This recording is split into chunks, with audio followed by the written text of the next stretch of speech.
Welcome to listening to stories on Kevin TV audiobook channel. Chapter 2320, Embracing Sun Rushi.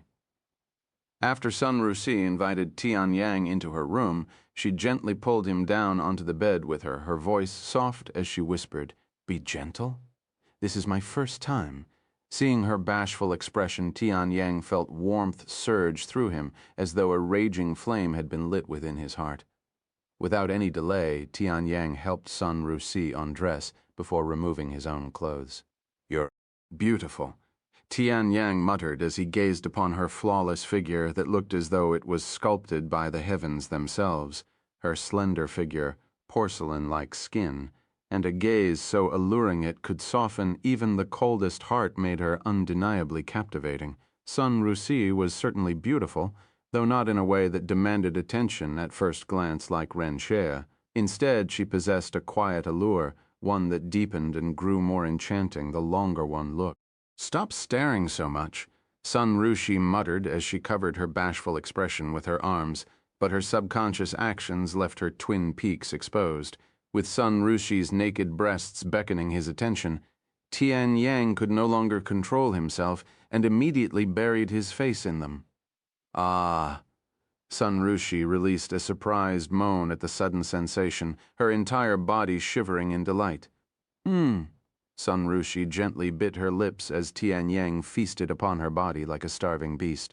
Many minutes later, once Sun Rushi was completely soaked downstairs, Tian Yang readied his sword and positioned it before her cave. His gaze met hers, and after a moment of silence, Sun Rushi quietly nodded her head. After confirming her desire, Tian Yang no longer hesitated and pushed his sword into her entrance, penetrating deeply and drawing blood. "Ah!" Sun Rushi released her loudest moan yet. "Tian Yang?" She suddenly wrapped her arms around his body and embraced him tightly, her body trembling non-stop. Tian Yang embraced her back before moving his body. His movements were slow and gentle at first, but as pleasure consumed him, his pace gradually quickened. Even though this was her first time, Sun Rushi showcased surprisingly high endurance, and the two of them went on to cultivate non-stop for the next several days. If I were to go back in time and tell my past self about today, I doubt she'd believe me, even if beaten to death. Sun Rushi suddenly joked as they rested on the bed, their bodies soaked in sweat. Tian Yang chuckled before agreeing with her. After that day, the two of them would always visit the bedroom after their study session, which became even more frequent. "Congratulations. It looks like two of you have finally become real partners," Jingruye said to Sun Rushi after noticing a change in her aura. "Thank you, and I mean for pushing me forward. If it weren't for you, I probably wouldn't have been able to be honest with myself, let alone approach Tian Yang." "Don't sweat it. This is what sworn sisters are for," she chuckled. "What is it?" Jingruye asked, when Sun Rushi suddenly went silent. Were you serious before? When you said that you fancied Tian Yang? Huh." Jingruye's eyes widened at her unexpected inquiry. "I know you likely said those things to force me to act, but if they were your true feelings, I wouldn't mind if you also approached him." After hearing her words, it was Jingruye's turn to fall silent. "Freya Ingo Alman." A moment later, she shook her head with a faint smile. "While it's true that Tian Yang is a very charming man, and I wouldn't mind getting closer to him, my feelings aren't as deep or resolute as yours, even though we live in the same place and see each other often. We're little more than acquaintances. If I were to approach him with such half-hearted feelings, it would be an insult to both you and him. If that's how you really feel, I won't press further," said Sun Rushi. Time continued to flow. 100 years. 300 years. 1,000 years, now that I have full mastery of the soul cultivation technique. I just need to actually refine the technique, said Tian Yang. And in order to do that, I will need to enter seclusion, right? Sun Rushi continued with a calm smile. He nodded and said, "Unfortunately, I don't know when I'll finish. It could take a year or 1,000 years. Don't worry. No matter how long it takes, I'll be here to wait for you." Before entering seclusion, Tian Yang spent a few months with Sun Rushi and Ren Xie. Of course, they spent most of their time in the bedroom. A few years after Tianyang entered seclusion, Ren Shaya decided to leave the world to see if there was anything new happening outside. As Ren Shaya wandered through a nearby city, she overheard a conversation between some pedestrians, and this piece of information greatly bewildered her. Want to hear something interesting? Apparently, the crimson barrier that sealed off the giant's continent for tens of thousands of years suddenly vanished. What? Ren Shaya's entire body stiffened the moment she heard such words. Hey, tell me everything you know about that. Ren Shaya approached these pedestrians and retrieved a handful of spirit stones to show them. The man swallowed nervously at the sight of the dazzling spirit stones and immediately continued, revealing everything he knew to her. I heard it from a friend of mine, a sailing merchant who frequently crosses that area, the man said. He told me that on his return trip, the crimson dome that was always along his route had suddenly vanished. How long ago was this? He told me about it 3 days ago, but it'd been almost 2 months since he saw it. Once the man had revealed everything he knew, Rensia paid him and immediately wandered off to learn more about the situation. However, even after weeks of asking around, she was unable to find any more information on the giant's continent. Therefore, she decided to visit the place herself to confirm the rumors. Chapter 2321, Overwhelming Bloodlust. Although Ren Shah had decided to see for herself whether the Crimson Dome had really vanished or not, she didn't immediately head there. Instead, she returned home first to let Sun Rushi know of the situation. What? The Crimson Dome has vanished? Sun Rushi was unsurprisingly surprised to hear this news. It's just a rumor right now, but I'm going to confirm it with my own eyes. Although I would love to wait for Tianyang to emerge from his seclusion before doing anything, we have no way to know when he's coming out, and disturbing him will be dangerous, so I can only do this without him. I understand what you're trying to do, but it sounds dangerous, said Sun Rushi. Don't worry, I won't do anything reckless, and will only be investigating from afar. Once I confirm that the Crimson Dome has truly vanished, I will immediately return to wait for Tianyang before doing anything else. Should I come with you just in case? Sun Rusi offered to join her. However, Ren Zhao shook her head and said no, you should stay here in case Tianyang comes out early. Moreover, you're being hunted by your family right now, correct? Unless you want to risk being caught, I suggest you stay here, where it's safe. If you say so.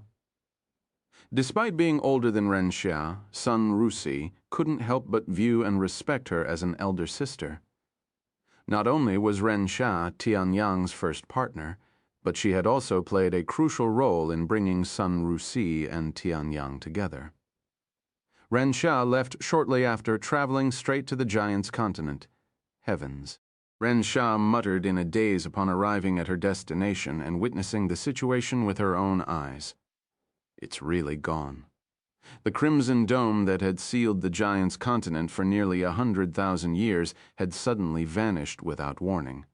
However, that wasn't all. Not only did the barrier vanish, but this place is overflowing with bloodlust. Despite her vast experience and even having fought the immortal clans head-on, Ren Xia couldn't help but tremble in fear as overwhelming bloodlust engulfed the entire continent, a visible red mist seeping from the land like steam rising from boiling water. What the hell happened there? She swallowed nervously. Although she wanted to use her divine sense to investigate, her instincts screamed at her to leave. I have already accomplished what I wanted to here, so there's no point staying here. Let's get out of here before something goes wrong. Ren Xia followed her instincts and turned around to leave. However, right at that moment, Ren Xia suddenly felt a pair of eyes gazing directly at her. Fuck. Ren Xia didn't even dare to turn around to face the gaze and continued fleeing at maximum speed. Yet, even without looking, Ren Xia could tell who was looking at her. I knew it. That troublesome bastard is still alive. Fortunately, the person behind the gaze didn't chase after her, and Ren Xia managed to return to land safely. Even though Ren Xia had returned to land, she didn't look back or stop moving until she returned to her personal world. So, how did it go? Sun Rushi sighed in relief after seeing Ren Xia return safely. Ren Xie responded while clenching her fists. The barrier is gone. Not only that, but that place is overflowing with bloodlust. It felt like I was in the presence of a horde of starving wild beasts. Moreover, Kulas is still alive. The giant emperor? You met him? Ren Xia shook her head and explained. No, but I sensed his gaze on me.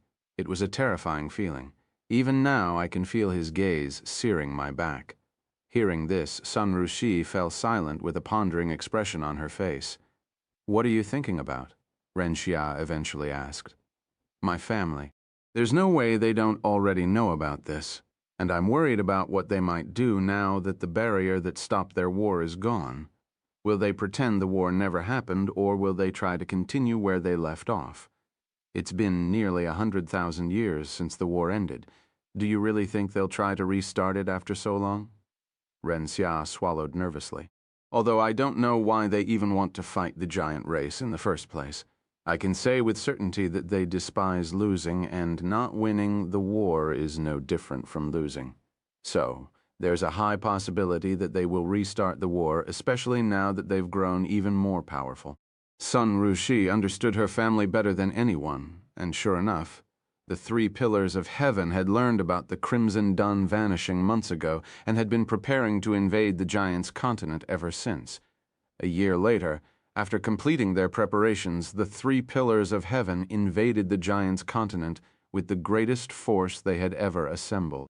However, their army comprised of 10 true immortals, 100 golden immortals, 1,000 silver and bronze immortals, and 10,000 immortal ascension cultivators, was annihilated within a single day, sending shockwaves through both the three pillars of heaven and the entire world.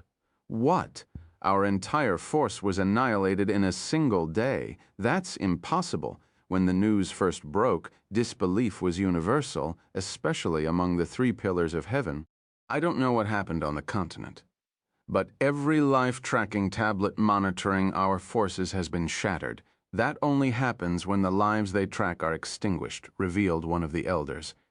To defeat so many immortals in less than a day, this wouldn't be possible even if everyone on that continent were an immortal.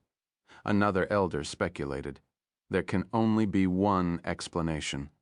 They possess someone who has surpassed the immortal realm.